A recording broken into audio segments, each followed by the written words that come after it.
Ang mabuting balita ng Panginoon ayon kay San Juan.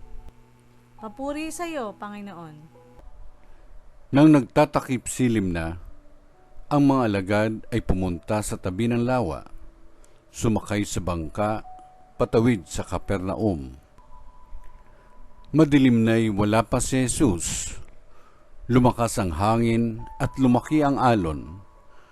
Nang makagaod sila ng mga 5 o 6 na kilometro, nakita nila si Jesus na lumalakad sa ibabaw ng tubig, palapit sa bangka, at sila'y natakot.